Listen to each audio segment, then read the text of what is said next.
kenapa internet juga di Indonesia dianggap eh, tidak bagus gitu ya kualitasnya dengan speed test yang selalu hampir nomor buncit ya, even itu di ASEAN sekalipun. Tadi mungkin Mbak sudah sampaikan juga sebenarnya faktor rata-rata ini dengan jumlah penduduk ini menjadi faktor yang bikin internet kita pasti kalau secara global angkanya tidak akan bagus ya hasil speed testnya. Tapi kalau tadi saya sampaikan juga kemarin juga Pak Menteri juga menanyakan kepada saya sampaikan bahwa memang kalau bisa kita mau apple to apple atau di kota-kota metropolitan atau di kota urban, saya rasa kecepatan kita udah jauh di atas rata-rata sebenarnya.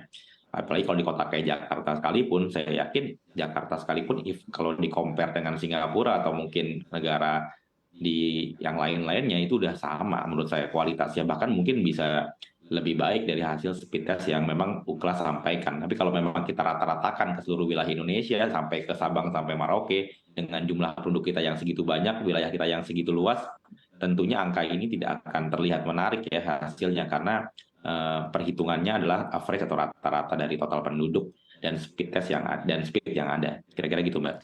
Baik Pak Arief, tapi melihat kecepatan internet ya Pak, khususnya di kota besar seperti misalnya Jakarta, masih ada beberapa blank spot, bahkan mungkin masih ada beberapa titik begitu yang nampaknya memang tidak tersentuh oleh internet. Bagaimana Anda melihat ini Pak Arief?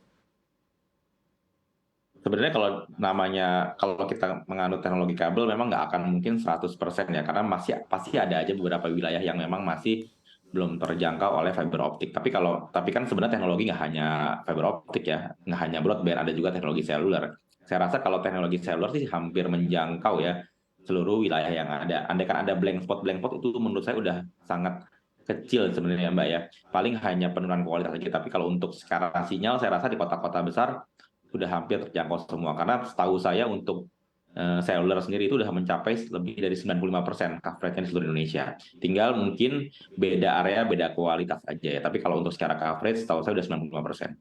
Baik, secara coverage sebetulnya boleh dibilang sudah cukup baik ya Pak, apalagi mungkin kalau internet di Indonesia ditentukan berdasarkan jumlah wilayah dan juga luas wilayah, jumlah penduduk begitu ya. Tapi Pak kalau kita lihat juga ini untuk di tingkat dunia begitu ya Pak, ini Indonesia ini menempati peringkat 110 dari 141 negara. Nah kalau dilihat sebetulnya apa yang menyebabkan Indonesia ini nampaknya memang boleh dibilang agak tidak mudah begitu Pak untuk mengejar posisi dengan internet yang boleh dibilang cukup baik. Jadi sebenarnya kalau kita lihat topologi ini agak teknis sedikit ya, topologi network di Indonesia sebenarnya semua itu bermuara dari satu sumber, Mbak, dari arah Singapura gitu ya, alias wilayah barat Indonesia kurang lebih seperti itu. Which is walaupun saya tahu ada beberapa kabel internasional yang mungkin akan masuk di wilayah timur di Manado dan mungkin nanti akan turun di IKN dan selebihnya, tapi kan itu masih on proses mungkin perkiraan di tahun 2024 sudah bisa on service. Nah, jadi karena sekarang ini semua kabel itu melalui Singapura turun ke Batam atau yang langsung turun ke Jakarta, rata-rata seperti itu ya. Jadi memang wilayah yang berkembang itu lebih wilayah barat secara speed. Jadi kalau memang dibandingkan secara average dengan wilayah yang ada di timur, udah pasti nggak akan ngejar wilayah timur ini secara speed karena rutenya akan melewati barat dulu, baru ke arah timur Indonesia. Dan ini memang secara teknis juga akan mengurangi kualitas juga karena jaraknya jadi memutar dan semakin jauh. Nah, diharapkan nanti ke depan mungkin setelah 2024 kabel yang baru kabel internasional baru akan masuk melalui timur Indonesia, kita harapkan juga selain penetrasinya juga kualitas kecepatan bandwidth-nya juga lebih baik terutama di wilayah timur sehingga agak lumayan equal nih antara di timur dan barat secara kualitas dan mungkin saya rasa setelah itu kecepatan Indonesia akan lebih membaik lagi ke depannya. Harapan kami seperti itu, Mbak. Baik Pak, tapi kalau dilihat secara umum ya Pak, ini sebetulnya apa yang benar-benar membuat RI ini cukup tertinggal? Apakah sebetulnya memang RI-nya secara kualitas dan juga kecepatan internetnya memang lambat atau sebetulnya karena negara lain yang memiliki kualitas atau kecepatan internet yang lebih baik sehingga kita bisa bilang bahwa sebetulnya internet di Indonesia boleh dibilang aman-aman saja atau baik-baik saja? Sebenarnya kalau menurut saya teknologi hampir sama ya, sekarang di dunia juga teknologi hampir sama, tidak ada teknologi yang negara lain mungkin lebih canggih banget sebenarnya saya rasa nggak, apalagi kalau di ASEAN saya rasa teknologi yang digunakan juga tidak jauh berbeda antara di Indonesia maupun di negara-negara tetangga kita.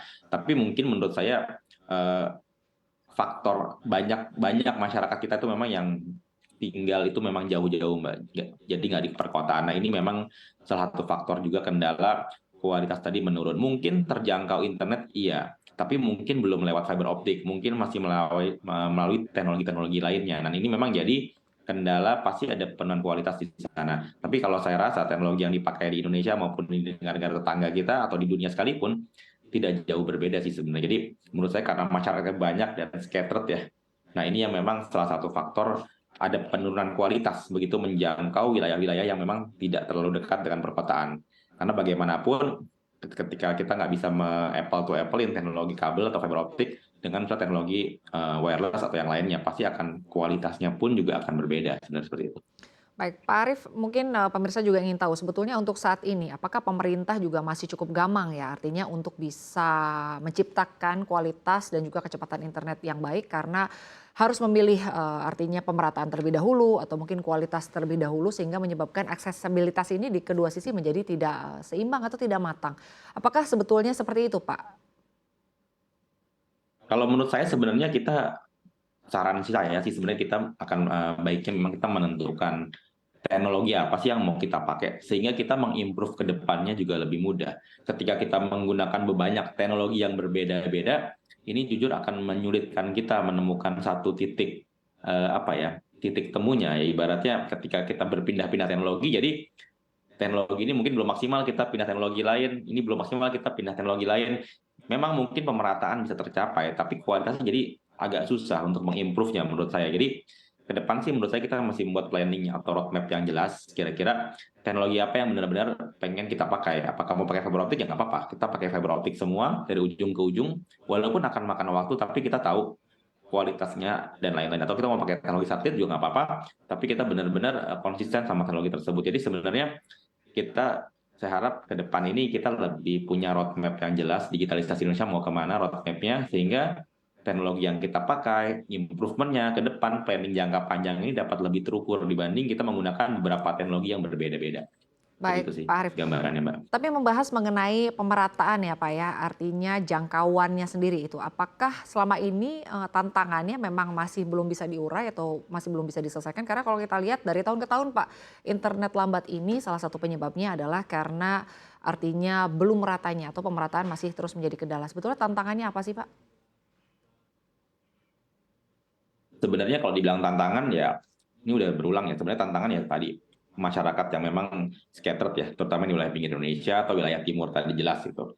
Nah kalau dibilang, makanya saya bilang tadi, sebenarnya pemilih kita nggak punyanya itu roadmap tadi Mbak. Dari tahun ke tahun kita bicara pemerataan, mungkin ini pertanyaan yang seperti ini udah sering berulang ke kami juga di ABJI maupun mungkin pemerintah sekalipun, tapi ya kita lihat kita belum, mungkin kalau saya kemarin coba berdiskusi, sebenarnya kita perlu duduk bareng nih, bukan hanya pemerintah ataupun stakeholder seperti kami, memang harus duduk bareng-bareng, benar-benar memikirkan kira-kira nih mau apa sih, mau ke depannya mau kayak gimana, roadmap-nya mau seperti apa. Karena kalau sekarang saya lihat pemerintah cenderung punya program sendiri tanpa juga berdiskusi dengan teman-teman stakeholder yang ada. Jadi programnya, saya nggak bilang program itu nggak bagus, tapi cenderung biasanya memutuskan punya program sendiri tanpa berdiskusi dengan stakeholder. Jadi ini yang memang, jadi kita ketika keep up sama program-program ini jadi bingung, kita mungkin berkesan hanya menonton aja ya program-program tersebut. Kita pengen bantu, kita pengen kolaborasi.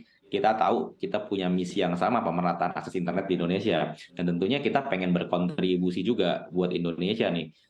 Tapi ya kita belum punya satu forum yang benar-benar mengkonkretkan plan tersebut sih gitu.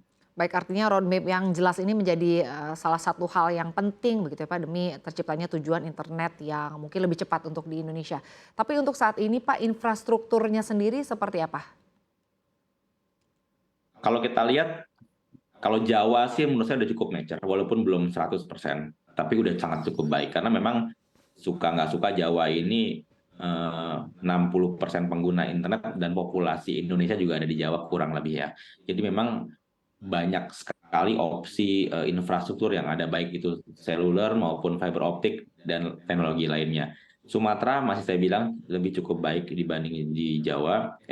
Sumatera nomor 2, terutama yang di pesisir utara. Tapi yang di pesisir selatan saya lihat infrastruktur masih belum terlalu baik juga, tapi udah lumayan lebih baik lah saat ini.